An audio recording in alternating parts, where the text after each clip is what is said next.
Hello everybody, my name is Darcy18 and welcome back to another manga video. This time I'm going to be showing you 5 of my least favourite manga.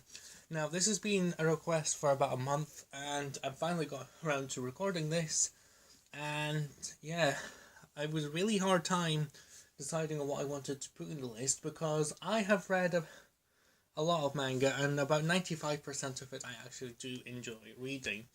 So yeah, this was recommended by my well, not recommended, requested by my DeviantArt follower known as Plastic Al.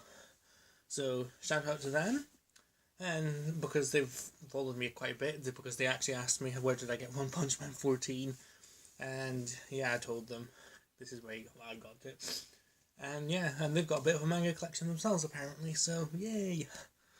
So yeah, this will be a short video before my manga haul for October, which I'm excited to show you. It's actually on the shelf below here, so down there.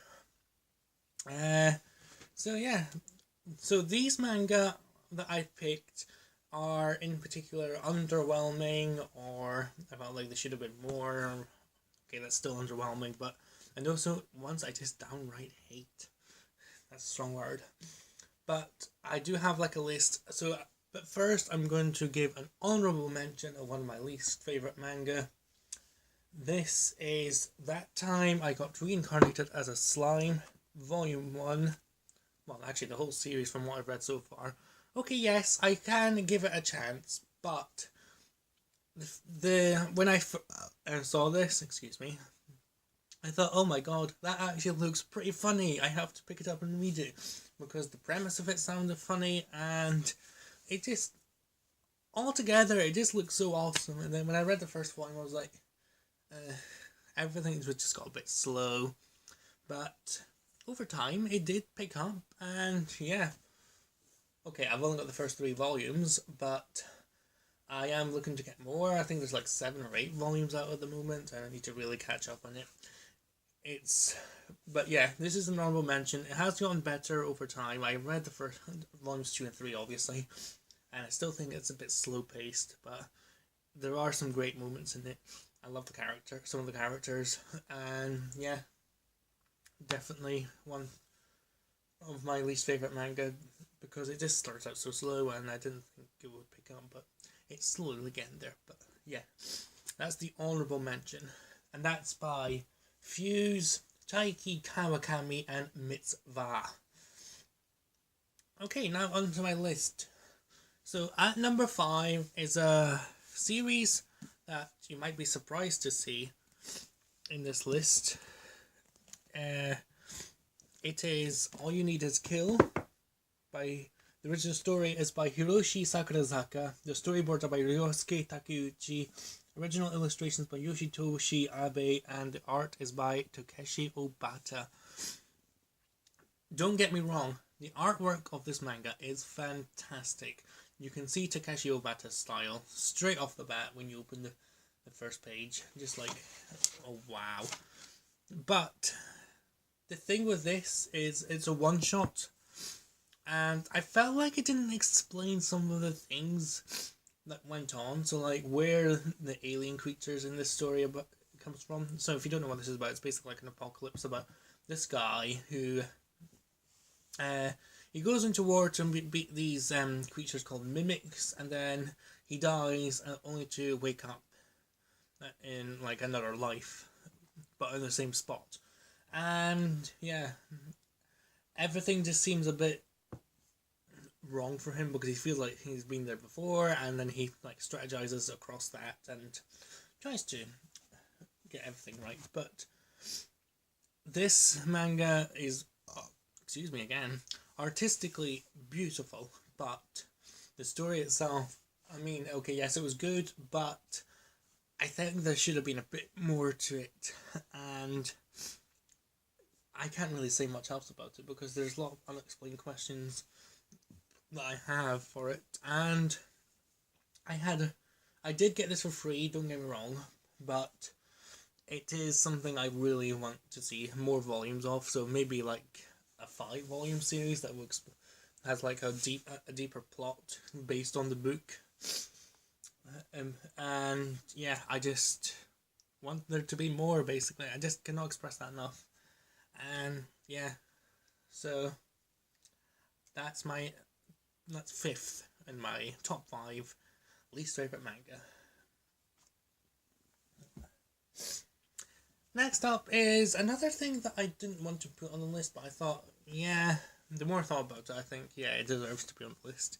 It is Fire Punch by Tatsuki Fujimoto. I have the first 3 volumes, as you've probably seen in my manga haul videos, and I kinda like the series, but the only thing that's putting me off about this is the fact there's so many dark themes that I do not agree with.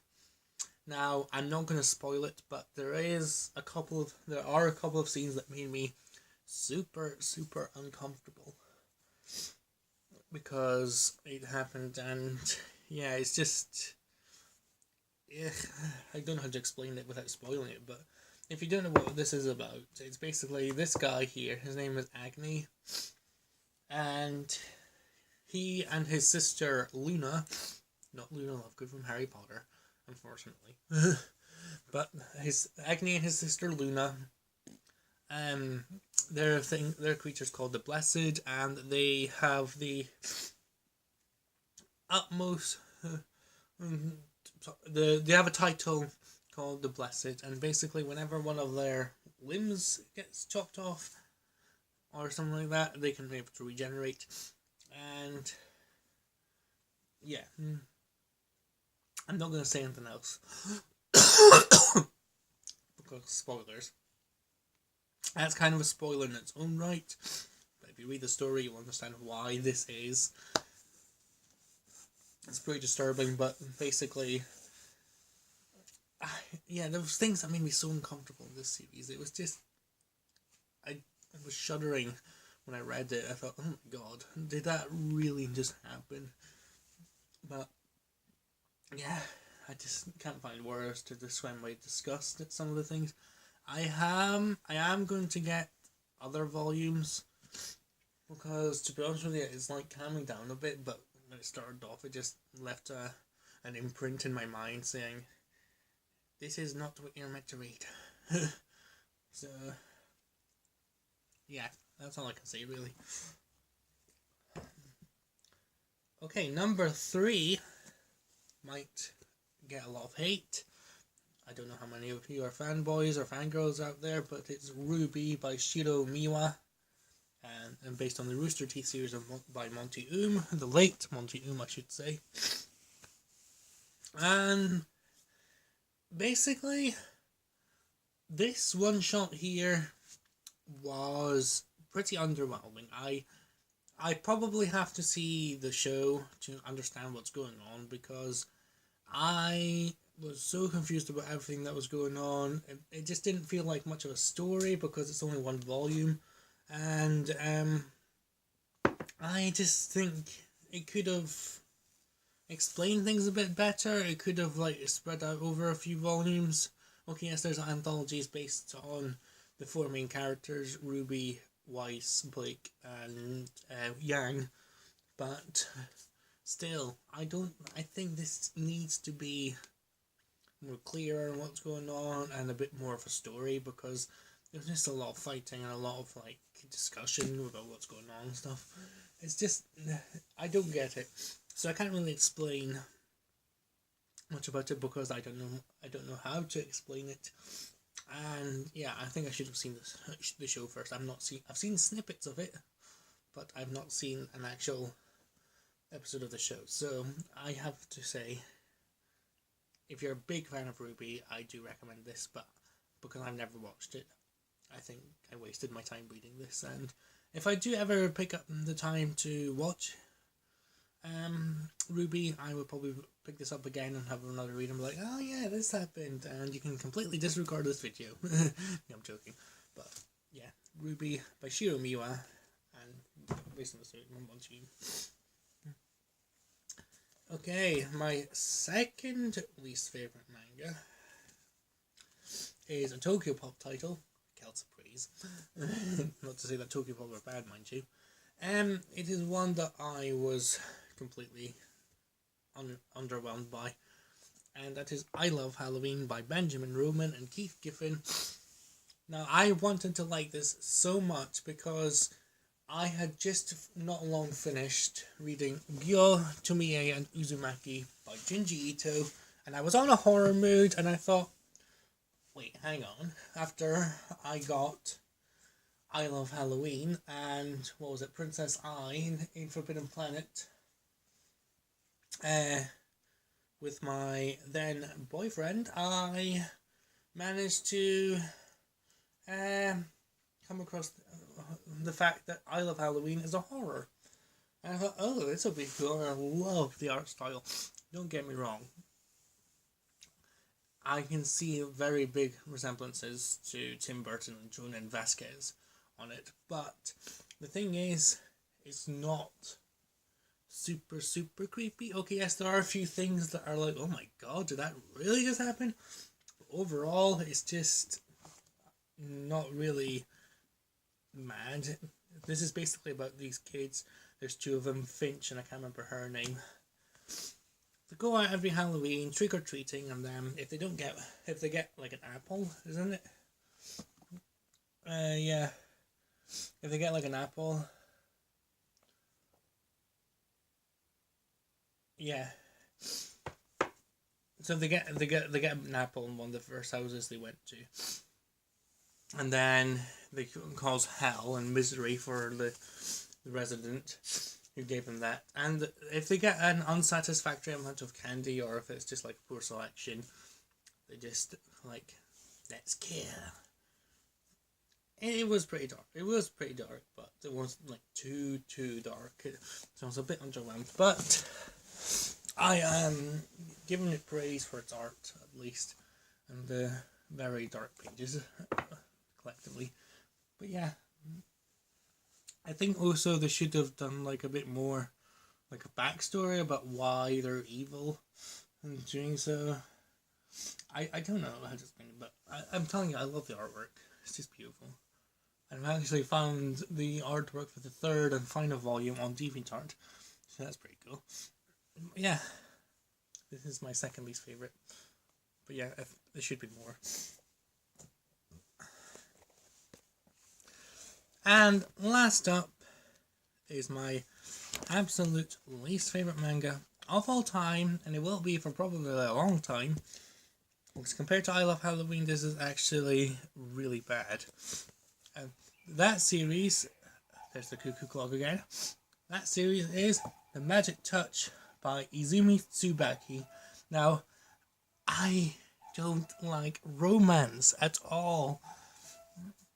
Okay, yes, there have been a few series I've read that have involved romance, but they have like situations that make it suspenseful and actually enjoyable. But The Magic Touch is like your typical, notice me senpai, oh no, he's near me, ah. And yeah, I don't like that trope at all. It's so cliched. I got this in a second-hand shop, mind you. And what it's basically about is this girl wants to be with this guy because he's like, well, she's a student masseuse, and he is like the hottest guy in school, and then she's just basically craving his back. And that is cringy on so many levels. I cannot express my disgust about that, and I just don't think I'll be able to enjoy series like these for like any time of ever. It's just disgusting. It's I feel repulsed about it. It's just no. It's no. And yeah, maybe if there was a bit more drama involved. Okay, yes, this is only the first volume, and I only have the first volume, and I probably should read more volumes, but I think it's going to be like the same, because it reminds me kind of like Yandere Simulator, where yeah, the girl sees her senpai, and then when she's close to him, she shrivels up and decides no. But yeah, I just don't like stories like that at all. I just hate romance as a whole. It's just, yeah, I need more action. I need more drama. Again, this is only the first volume and I only have it, but it needs to be more. So anyway, that is my video on my least favourite manga. I hope you enjoyed it. It's, like I say, this is a short video before my manga haul for October, and I've got some very good titles to show you. I cannot wait. And thank you for watching this video. Like and subscribe for more manga videos, and yeah, hopefully I'll see you. The next video will be my October manga haul, and yeah, it's gonna be a good one. Thanks again, guys, and thanks again, Plastic Al, before I forget.